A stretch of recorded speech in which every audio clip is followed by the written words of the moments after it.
Hello दोस्तों, आज मैं एक पिता की कहानी आप लोगों से शेयर करूंगा। यह दिल को छू जाने वाली स्टोरी है।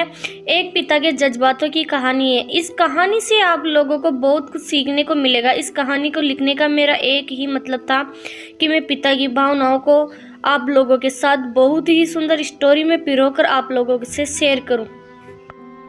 आपने माँ के बारे में तो बहुत सुना होगा, बहुत जगह पढ़ा भी होगा। माँ के लिए अच्छी अच्छी हिंदी कहानियाँ लिखी गई है, लेकिन पिता के बारे में बहुत कम ही लिखा गया है। तो दोस्तों, यह हर टचिंग स्टोरी उन पापा को समर्पित है जो अपने परिवार के लिए जी जान से काम करते हैं, खुद की इच्छाओं को मारकर अपने बच्चों के सपनों को पूरा करते हैं।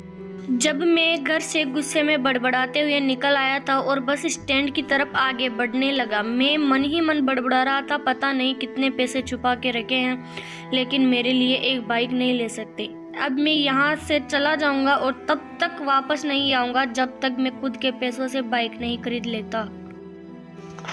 इतना सोच ही रहा था, तभी मेरे पैर में मुझे कुछ चुभने का एहसास हुआ। नीचे देखा तो समझ आया कि जल्दबाजी में मैं पापा के जूते ही पहन आया हूँ। उन जूतों में कील उभरी हुई थी जो मेरे पैर में बार बार घाव किए जा रही थी, लेकिन उस समय गुस्सा अधिक था तो मैं बड़बड़ाते हुए आगे बढ़ गया। एक मुझे याद आया कि मैं पापा का पर्स भी साथ ले आया हूँ। मेरे खुरापाती दिमाग में एक ख्याल आया, क्यों ना आज पापा का पर्स चेक किया जाए, जिसे आज तक उन्होंने किसी को हाथ तक नहीं लगाने दिया। पता नहीं कौन सा खजाना छुपा है इस पर्स में जो किसी को हाथ नहीं लगाने देते थे। जब मैंने पापा का वह पुराना पर्स खोलकर देखा तो उसमें पैसे तो नहीं मिले, लेकिन पैसों की जगह एक डायरी रखी हुई थी।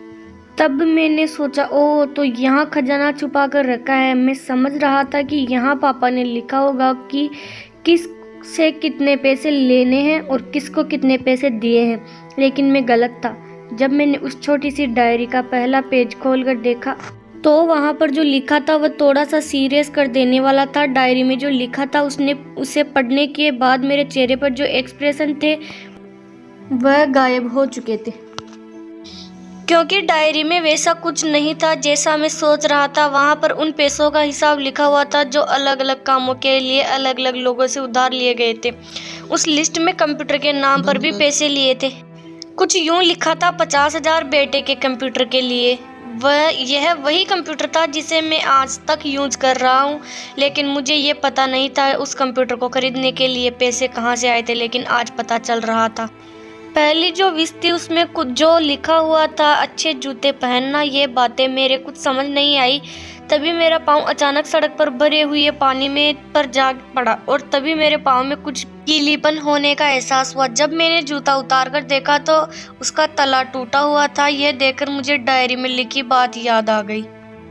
दोस्तों, इस कहानी को पूरा सुनने के लिए मेरे चैनल को सब्सक्राइब करें और बेल आइकन दबाना ना भूलें ताकि मैं कहानी डालते ही आपके पास नोटिफिकेशन पहुंच जाए।